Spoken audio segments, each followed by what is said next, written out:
안녕하십니까. 호구로 투자하는 쇼킹 부동산입니다. 어제 한국 부동산은 주거 아파트 가격 동향이 발표가 됐어요. 여기서 굉장히 중요한 두 가지 내용이 나왔습니다. 오늘 그 내용을 여러분께 공개를 하고자 합니다. 영상 전에 구독과 알람 설정으로 부자 되시기 바랍니다.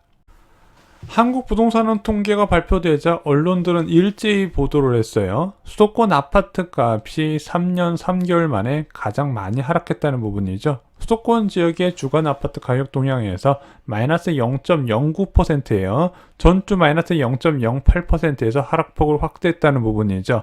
서울 지역 하락폭은 마이너스 0.07%였는데 경기 인천 지역 하락폭이 확대되면서 수도권 하락폭을 키웠다는 부분입니다. 그런데 이 수도권 지역의 마이너스 0.09% 하락폭은요, 2019년 4월 22일 이후에 가장 큰 폭의 하락세를 기록했다는 부분이죠.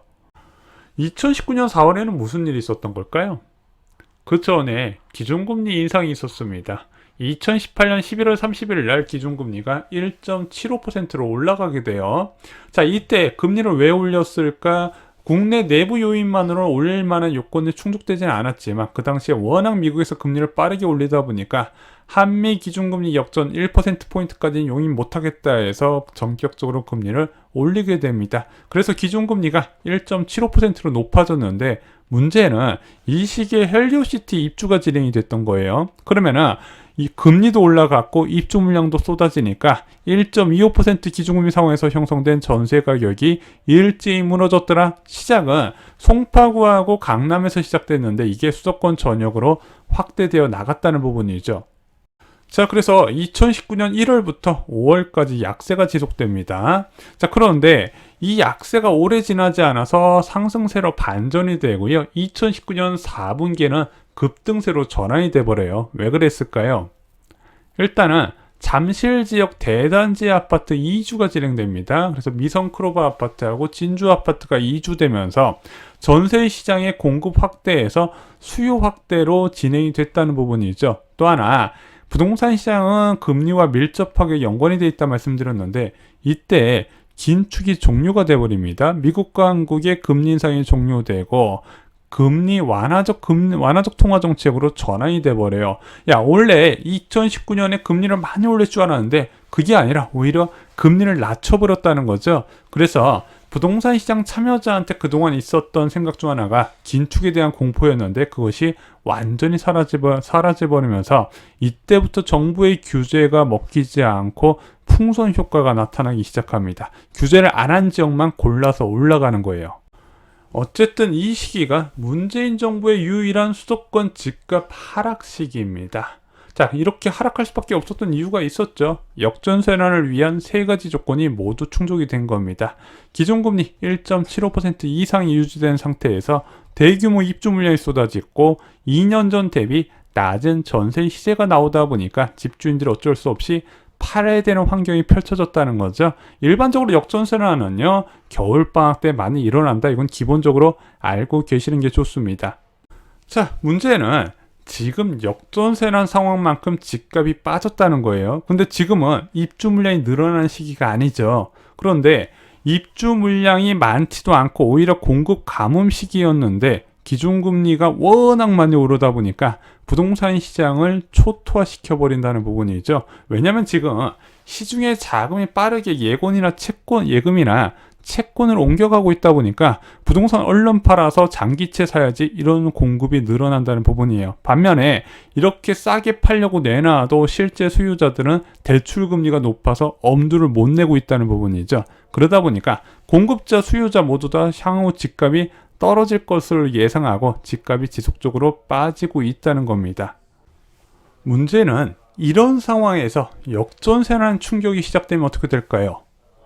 입주 물량 증가 속에 2년 전 전세가보다 크게 하락한다면 감당할 수 없는 상황이 온다는 거죠. 그래서 이번 겨울에 생지옥이 온다고 말씀드렸던 이유가 바로 역전세난 조건이 충족되는데 굉장히 강력하게 2019년과 비교도 안 될 정도로 강하게 올 수 있는 조건이 충족되기 때문에 지금은 집 살 때가 아니라 겨울을 기다리셔라 말씀을 드렸던 겁니다. 자, 그런데 이번에 한국부동산원 통계에서 의미 있는 것이 또 있었어요. 자, 2019년 역전세란 만큼 하락하는 것뿐만 아니라 또 하나 통계상에 나타난 중요한 변화, 바로 서초구 지역이 상승이 중단이 됐다는 겁니다. 그동안에 다른 자치구들 뚝뚝뚝뚝 떨어질 때 서초구 지역만 상승해서 야, 양극화 현상이다 뭐다 해가지고 말이 많았는데 서초구 지역도 드디어 보합으로 전환이 된 겁니다. 이로써 서울 자치구 지역 중에서 한국부동산 통계 기준으로 상승하는 곳은 한 곳도 없어졌습니다. 자, 그동안 서초구가 이 하락장에서 버티고 있다 보니까 이런 얘기가 나오는 거예요. 야, 부동산 시장은 양극화다. 오르는 지역만 오르잖아. 오르는 지역이 있으니까 이런 얘기가 나올 수 있었거든요. 그래서 일부 전문가들이 계속 긴축 상황에서도 버티는 지역이 있다. 이들 지역은 사람들이 돈이 많기 때문에, 돈 많은 사람들이 갈아타기 때문에 무적이다, 이렇게 주장을 했었거든요. 근데 앞으로 그게 쉽지 않다는 것이 이번에 서초구 지역 하락이 멈추면서 나타났다는 겁니다.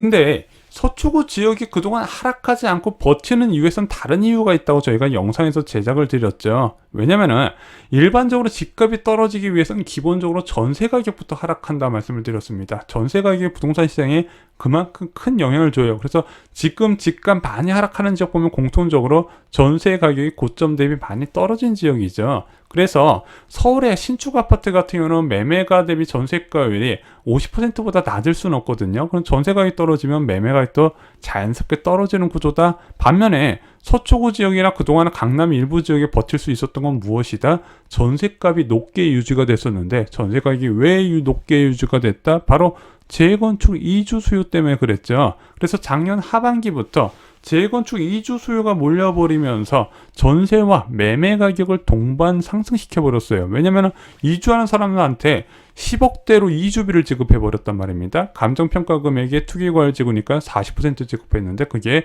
10억, 15억, 16억 이러다 보니까 주변의 전세를 매물을 씨를 말라버렸다는 거죠. 문제는 이런 식으로 뻥튀기 됐었던 전세 시세, 그 효과가 사라지고 있다는 겁니다. 자, 이로써 서초구마저 하락한다면 어떻게 될까요? 사람들이 이제 인식을 하는 겁니다. 야, 부동산은 기준금리의 영향을 크게 받는 자산시장이라는 걸 받아들인다는 거죠. 그럼 앞으로 금리가 더 올라가고 금리가 더 높게 유지될수록 부동산 가격 하락폭은 커지겠네. 근데 저는 자꾸 이런 생각이 드는 거예요. 애초부터 급격한 긴축 상황에서 오르는 지역이 있다는 것을 이해하기 어렵다는 거예요. 왜 이렇게 이야기하지 않은데 좀 이거는 좀 위험 리스크가 많이 있다는 부분이죠. 왜냐하면 기준금리 인상은 돈의 가치의 상승이에요. 일반적으로 돈의 가치는 이자를 통해 대부를 통해서 이자를 받는 것을 의미하는데 금리죠. 금리가 올라가는 거는 모든 주택 가격에 동일하게 영향을 받는다는 겁니다. 7억 아파트든 12억 아파트든 18억 아파트든 30억 아파트든 40억 아파트든 그 아파트를 구입하기 위해서 지불해주는 현금의 가치가 동시에 예금금리 상승으로 일어난다는 부분입니다. 그래서 실제 돈 가진 사람들은 계속해서 예금이나 채권 쪽으로 넘어가고 있어요. 자산가들은 다 장기채로 넘어가고 있는데 그 고가 아파트에 살고 있던 사람들이 처분한 것을 아무것도 모르는 사람들이 똘똘한 채다 사주고 있다는 부분이죠. 굉장히 위험하다는 겁니다. 그리고 상식적으로요. 자, 강남 상구 중에서 송파의 구력화에서 강동구하고 송파구 떨어지고 강남 서초는 올라가는데 이런 양극화가 오래가기 힘든 게요. 자, 예를 들어 볼게요. 잠실 지역의 트리지움 아파트가 한 21억 정도 됐습니다. 많이 빠졌죠. 자, 그런데 서초구의 신축 아파트는 40억입니다. 자, 잠실 지역은 계속 하락하고 서초구 지역은 계속 오른다. 그러면서 잠실 아파트의 2배 가치를 유지한다. 그게 되겠습니까? 그래서 이런 이유로 하락장에서 모든 아파트가 다 같이 떨어져요. 수도권 다 떨어지지 어떤 지역은 버티고 어떤 지역은 떨어지고 이렇지가 않는다는 겁니다. 생태계처럼 밀접하게 연관이 되어 있다는 거예요. 자, 오히려 서초 강남 지역은요, 내년에 더 위험해요. 진짜 위험하단 말이에요. 왜냐면은 그동안 얘네들이 안 떨어지고 계속 올라올 수 있었던 거는 전세 가격에 받쳐줬기 때문에 올라갈 수 있었던 건데 내년에 뭐가 있죠? 대규모 입주 물량이 있죠. 금리 높을 때 입주 물량 많아지면 헬리오시티 꼴난다 말씀드렸죠. 내년 8월에 서초 지역의 레미안 원베일리 3,000세대가 입주를 하고요. 강남 지역도 내년 2월에 개포 자이 프레전스에서 3,300세대가 입주하게 됩니다. 이게 얼마나 많은 물량이냐면요. 2010년 이후에 강남 서초 중에서 가장 많은 입주 물량이 몰려 있다는 거예요. 그러면은 이주비로 왜곡이 발생한 전세 시장을 붕괴시키는 요인으로 작용할 수 있다는 부분, 최근에 이들 지역에 투자한 사람들 대부분 영끌러인데 높아지는 전세 가격을 믿고 투자했지만 그게 붕괴되면 어떻게 되겠어요? 투매로 던지겠죠. 그래서 더 늦게 이들 지역은 더 크게 하락할 가능성이 높다는 부분 다시 한번 정리를 드립니다. 자, 지금 굉장히 위험한 상황이죠. 솔직히 자산을 타는 거 굉장히 신중해야 되는 상황인데, 그럼에도 불구하고 똑똑한 내 집 마련 방법이 있다 말씀드렸습니다. 긴축 상황에서도 존재하는 로또 분양, 정부가 제도로 주변 시세 대비 확연하게 낮게 공급하는 분양 아파트를 받으면 되는 거예요. 이와 관련된 공급 정보와 당첨 꿀팁 저희가 쇼킹 부동산 투 청약가부에 총정리를 주었습니다. 내가 좋다고 생각하는 분양은 남들도 좋다고 생각해서 경쟁률이 높은 거예요. 미리 대비를 해야 된다는 거죠. 여전히 청약으로 인생이 달라질 수 있다는 거 잊지 마시고요. 이상으로 영상 마치겠습니다. 좋아요, 구독, 공유 꼭 부탁드립니다. 감사합니다.